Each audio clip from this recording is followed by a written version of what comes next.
Yo guys, this is Reinhardt, this is your favorite Russian talking, and this is gonna be a video about the Paladin tanking. There's not many good Paladin tanks on NA servers, and I want to change it by making actually a guide, because a lot of people say that the Paladin tanking sucks, that the tanking sucks in general, they're not survived, that the difficulty is overtuned, and actually it's bollocks. I believe that the tanks can actually thrive here very well, but the biggest thing is what a lot of people don't see is actually there is a legitimate tanking rotation in the game. When it comes to player versus environment, we all know that the DPS classes have to have their best rotation scenario to produce the most DPS possible, but nobody thinks of the tanks in that concept, because you usually have the tanks healing them, and the tanks only have to pop their defenses when the shit hits the fan. In this game, there is actually no healing at all whatsoever, unless you count the Alchemist heal, which is on a 8-minute cooldown, which you cannot do every single fight. So in that sense, is the tanks here actually have legitimate tanking rotations. So I want to talk about the tanking rotations for the Paladin here. What are the best symbols, what are the best gears to take, and the sets of the optimization, and then I'm gonna show you the legitimate example of me actually tanking and cycling through my rotation too. So first of all, let's talk about the Paladin. Let's take a look at the rotation. So left, left, left, left is your auto attack combo. It actually hits really hard and generates you tons of rage that you can use for the other abilities. Now, I actually went for the two different talents, which is Zeal and Determination, which increases my basic auto attacks by 120% damage. It gives me a 30% increased movement speed, which is very important when you're trying to kite the mobs and try to line aside some of the range damage dealing mobs as well. Guess what? Tanks have to kite here, they have to line aside the damage. And then obviously I went for the Determination, which does 300% more damage on my last auto attack on a target below 40% HP. That way your auto attacks you're not too gimped in terms of your damage when you're using most of your rage for actually tanking and tanking rotations. Now, with that said, let's look at the right click implementations. The right click itself is actually a Wave of Wrath. You strike around yourself and you knock targets down. And this is actually going to be one of your most frequent used abilities possible, period. The second one is going to be Waves of Light. You basically kind of like propel two waves of light in front of you, and it doesn't really hit really hard. You actually need to be spec'd for it, but it actually could be very effective. And I'll talk to you about the gear wise for the Waves of Light. Number 3 is Punishing Bolt. Punishing Bolt is left, left, right. It actually activates your impulse charge, and the impulse charge is this little thing. You see, guys, on a kind of a bottom right portion of my screen, you see this little lightning style. That's impulse charge. And Punishing Bolt activates it, and down that actually gives you a mini shield as well, which is quite nice. And last but not least, we have is Divine Scourge, which also activates the impulse charge, and it kind of creates this huge, you slam into the ground. You kind of do a mini knock on the weak monsters and stuff like that, and you also do tons of damage. Now here's a few things that you need to worry about. Is your DPS rotation is not that important, believe it or not. Make sure you just have enough Righteous Fury for your shields. Now let's take a look at the actual abilities. Number 1 is your charge. Talented Charge actually sucks and creates a vortex and pulls everybody to the Paladin, which is very important, because you want that pull for your range damage dealers or for your melee damage dealers to actually start AoEing the mobs as much as possible. The second one is actually the Celestial Shield. The Celestial Shield is your basic shield that you put in yourself.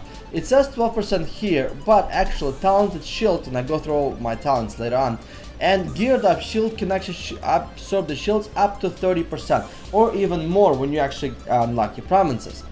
That's your first shield. It's on a 12-second cooldown. The next shield is a Shield of Light. Now that's on a 26-second cooldown, and that shield is basically gives you immune to all the damage possible. Now, when your Celestial Shield, you actually have two different talents that you can take. It's this Blame and Unwavering Wrath. When you actually take them both together, what happens is when your Celestial Shield is got blown up, the cooldown is reduced by 40%. So that actually is very good, because when you are under a lot of pressure and under a lot of damage, when you're substituting your Celestial Shield with Aegis, your Celestial Shield comes off the cooldown right away. So the tanking rotation is very simple. You go from the Celestial Shield into the Divine Aegis, into the Celestial Shield, into the Waves of Wrath, knockdown. So you basically shield yourself, and then you shield yourself for a stronger damage. And then from there, you shield yourself again, then you go for the knockdown.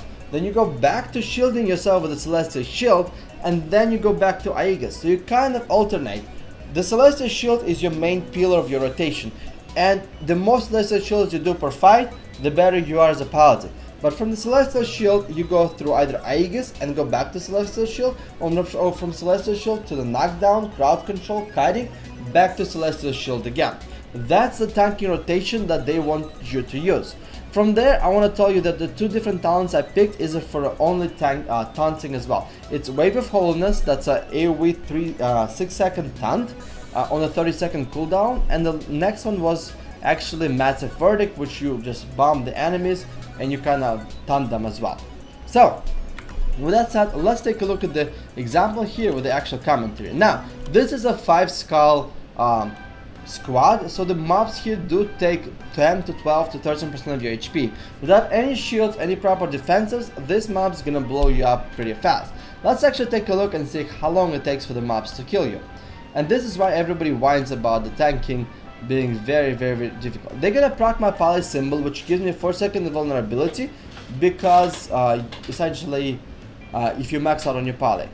But actually, there's a 13k damage, one auto attack, 12k damage, 13k damage. Okay. 11k. So the mobs here on average, the mobs before that actually critted me for 26k. I got healed up, 12k damage. So these mobs don't really hit this hard. Some mobs do get to 40% of your HP per hit attacks. And with my heal and everything else, I'm actually finally dying. So now, let's actually change it around, and actually I'll show you the defensive rotation that I'm actually using to cycle through all my defenses properly to be able to actually tank. Now, needless to say, one thing I want to tell you guys is that I'm not going hardcore to the tanking. While rotation is applied to raids and everywhere else, me personally, I actually went for the PvP damage, PvP talents and damage as much as possible because I'm a PvPer.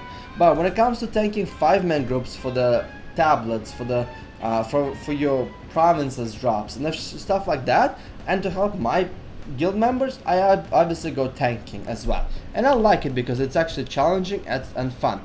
And basically there is a lot of like amateur tanks out there, and don't get discouraged because it is a lot of fun to play a tank here. So first what I'm gonna do is I'm gonna pop my Geronimo, which is huge attack. Now I'm gonna charge them and suck them in. They proc my poly symbol. From there I'm gonna do a knockdown. From this knockdown, I'm gonna pop my Celestial Shield. Once they're gonna proc my Celestial Shield, I'm gonna pop my Aegis. After my Aegis, which is 4-second vulnerability, I'm proccing my Celestial Shield again. From the Celestial Shield, I'm gonna pull everybody together and I'm gonna knock them down again. And I'm gonna do a couple dashes, and I'm gonna proc my Celestial Shield. From the Celestial Shield again, I'm gonna go with my Aegis. After my Aegis, I'm gonna pull them together and knock them down. And I'm gonna pop my Celestial Shield. Now I'm gonna have to do a couple auto attacks because I'm rage starved. Now here I'm gonna pop my Aegis. After the Aegis, I'm gonna charge again, pull them, pop my Celestial Shield. From the Celestial Shield here, I'm gonna knock them down. From knocking down, I'm gonna do a couple dashes, and I'm gonna go back to Celestial Shield. Remember, Celestial Shield is your priority, not the Aegis, believe it or not. Here, they proc my poly symbol, that means I already tanked for more than 72 seconds. I'm gonna dash again, create a mini shield, pipe my Celestial Shield, gonna try to pull the mobs together.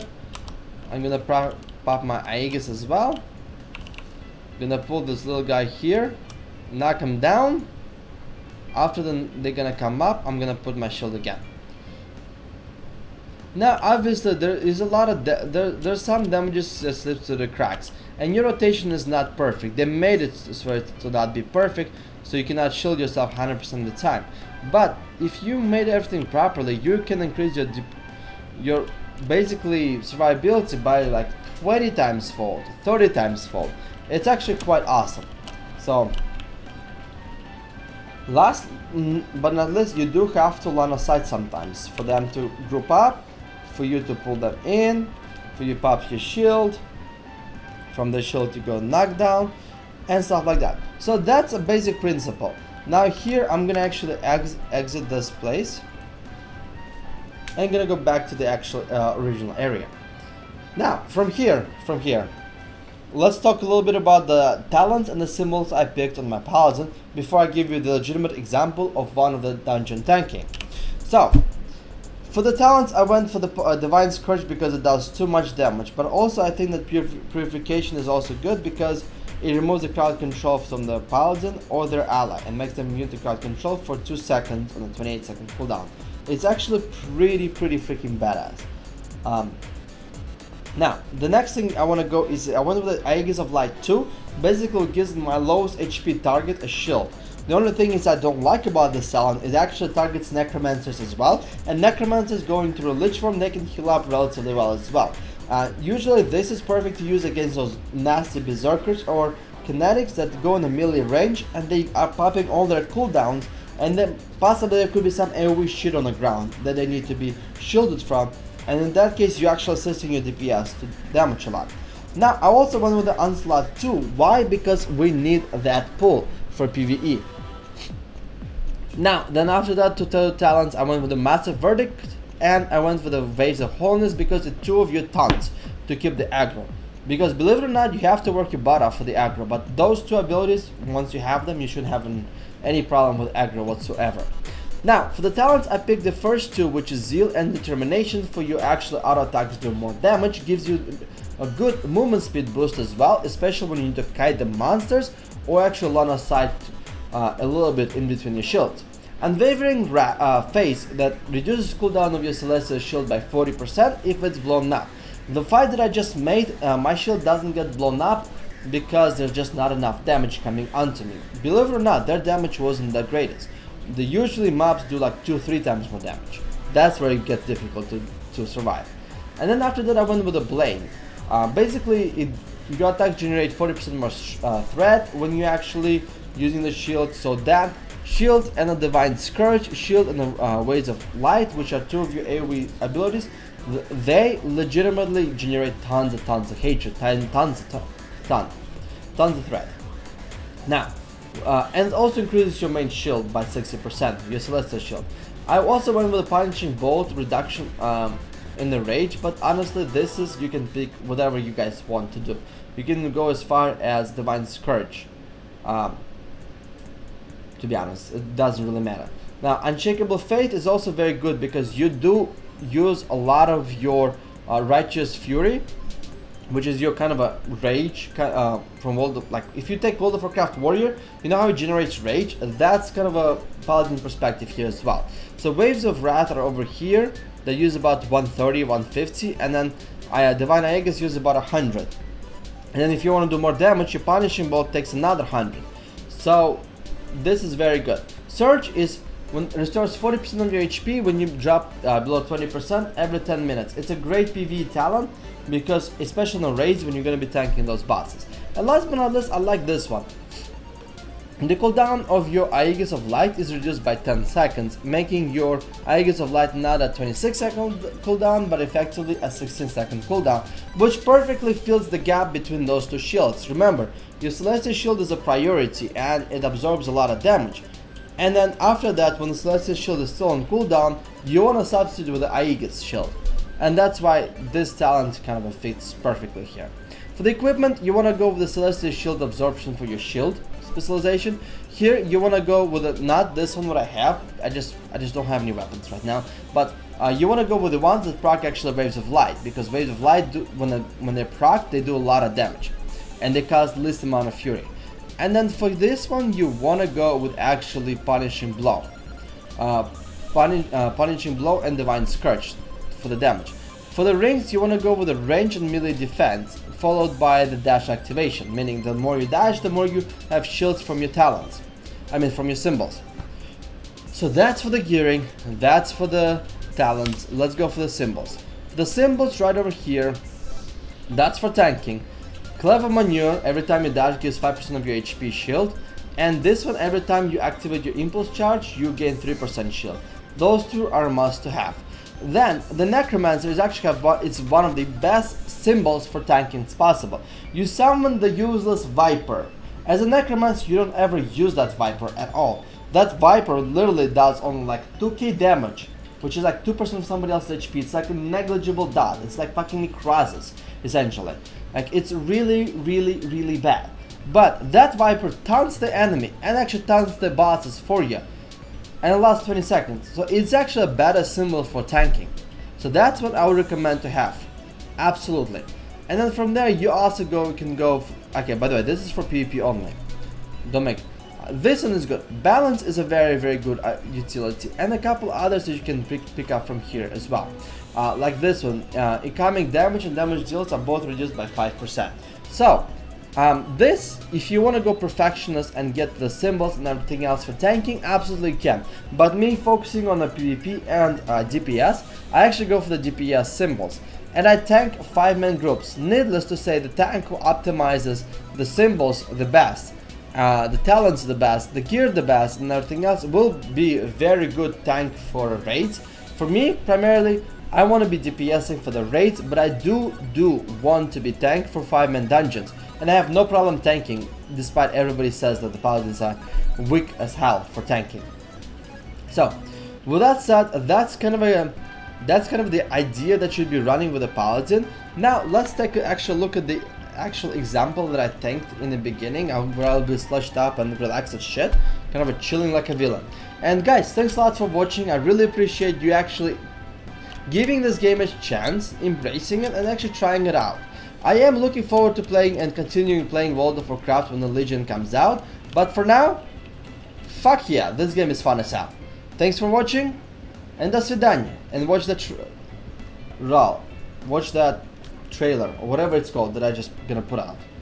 This is a great example to actually Paladin tanking. So first of all, I want you to pay attention is to the black cat running. So what the Warlock does, he puts a black cat on the ground where each target that passes it gets stunned. But he was kind of a bit late, so what I did is actually I charged the middle guy and I gripped the other person, the other mob back as well, which actually created kind of a mini stun. And after that I casted an AoE taunt to make sure that everybody got. After that I knocked them down into the Celestial Shield. Now this is where it gets actually relatively fast, because my Celestial Shield, after knockdowns and everything else, got blown up almost instantly. So after that I had to substitute with Aegis, and I took quite a bit of a damage here. So from there, both of my shields are on cooldown. This is where you need to find the filler, and filler for me was actually an Alchemist 4-second invulnerability as well for the entire group. So from there, I actually have again a filler. I put my Celestial Shield into the AoE, like a very, very high threat generation, to make sure I got the aggro. Then I'm actually popping my Celestial Shield again. As well, right now you see 2 of my shields are on cooldown. It's num and 3. That's the button that you guys should be looking at. And from here, I'm gonna again go for my AoE knockdown to knock them down as well. And that's the strength of the Paladin. Paladins inherently do have a great defensives, but they have to be rotated religiously every single time. And it does take time to get used to them, don't get me wrong. But once you get used to them, people will see that and people will recognize it. A lot of people when they're going to be looking, they'll be like, what the hell is this guy doing? But it's awesome.